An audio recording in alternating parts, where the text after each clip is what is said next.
Morning, guys. Welcome to Coffee Chat. Wow, what a gorgeous morning it is, too. I sure hope you had a fantastic weekend. Now, guys, the articles that, of course, I want to talk about are this whole deal going down with Swift and Binance and the like. So, apparently, a bunch of information has come out, and Binance has just put a whole whack of information out there. And Signature Bank is the bank that they're actually dealing with respect to this whole Swift deal.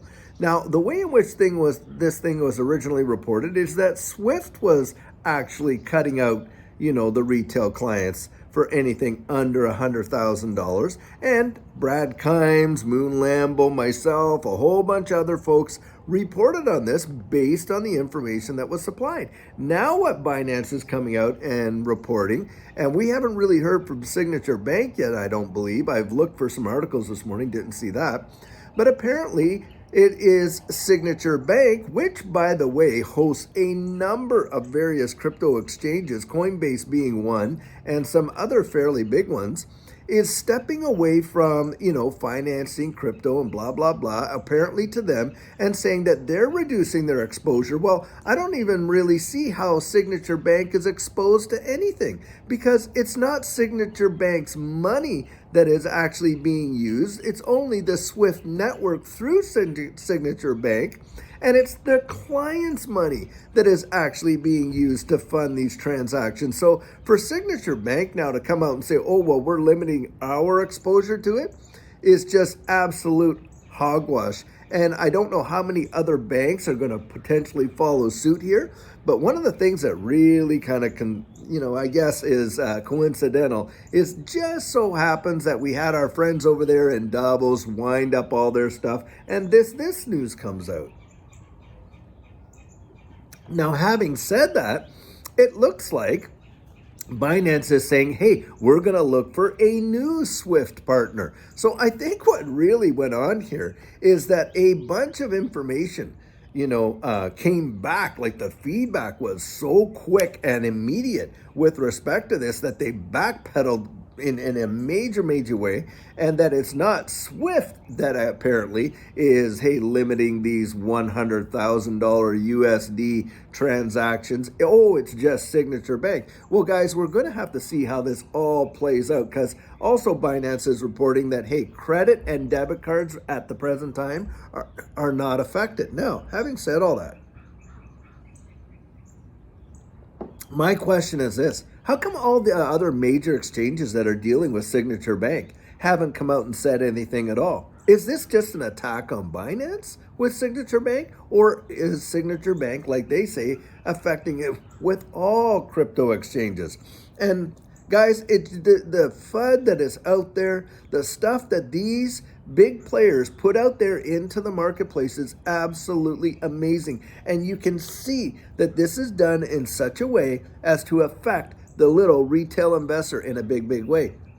And none of us have ever in this space heard of any such thing like this ever before. It's not like, this is something that has happened before, like, when you have China saying, hey, we're going to ban Bitcoin and stuff like that, or when India's flip-flopping on all its, cryptocurrency, mandates and all that. We've heard that lots and lots in this space, but never ever has there been a situation where a bank or that Swift, a messaging platform, has come out and said they're going to limit the amount of wires that can be actually moved from that bank to another, and actually put a dollar amount on it, like 100,000 USD minimum.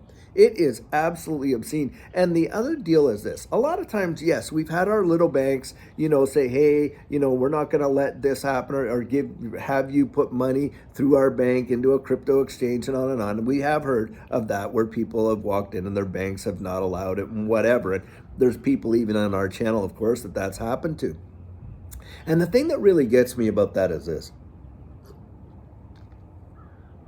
whose money are we dealing with, right?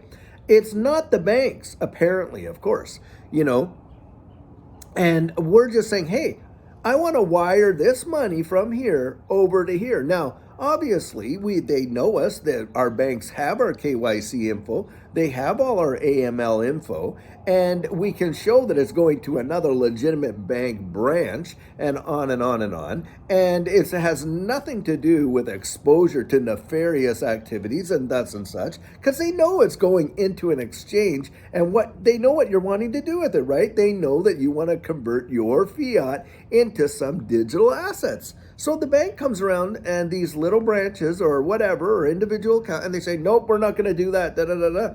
And it's like, well, hold on a second here. What difference does it make to you what I'm spending my money on? And it shows you the manipulation and the heavy-handedness that they're doing. So for Signature Bank, like I said earlier, to come out and say that they're limiting their exposure, what exposure do they have? Really?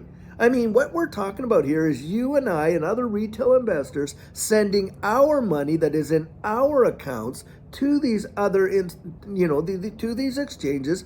And of course, when you're talking international wires, you're dealing with the SWIFT messaging system. So the way in which that this is coming out just seems to be like, we're not getting the full story here, because something else is behind the scenes. All of a sudden we're going to limit our exposure when you have no exposure whatsoever, number one. Number two, the way in which the story originally was presented was the SWIFT messaging system was the main driver of it, and that it was not going to only affect Signature Bank, but a multiplicity of other banks. Now the story is, no, it's Signature Bank and a multiplicity of exchanges through Signature Bank. Guys, I'm telling you, you can't make this stuff up. It's absolutely ridiculous, and it just feels like a dog and pony show, and perhaps just another big a dose of FUD to FUD this market and to freak us out. And the thing of it is, it just gets right under your skin. It really makes you upset, Because, of course, on our channel and other channels like mine, you don't want to actually be, one of the, conduits for that kind of messaging and FUD. And so, you look at these things, you try to get as much information as you possibly can, of course. And when it comes out, you're wanting to get your community aware, like right away. And I noticed that other big YouTube channels that are like 10 times my size already had put stuff out and dealt with that with their communities. So I thought, okay, hey, let's do that here. And I don't know what to make of this whole thing, but hey, I've encouraged you guys even on that one. Go in, let's, keep reading, keep finding out. And as information would become available, I'd make that available, because they play around with the narrative all the time. And they try to make it so that they keep us off guard and unsettled and whatever. So, hey, first thing this morning, I'm getting out that coffee chat, trying to keep you up to date with all the information. And if anything changes with this, of course, guys, I'm going to let you know. Well, hey, I hope you're having a fantastic morning, and it looks like the start of a really nice week, and quite beautiful out here. Not hardly cold at all, a little chilly, but not too bad.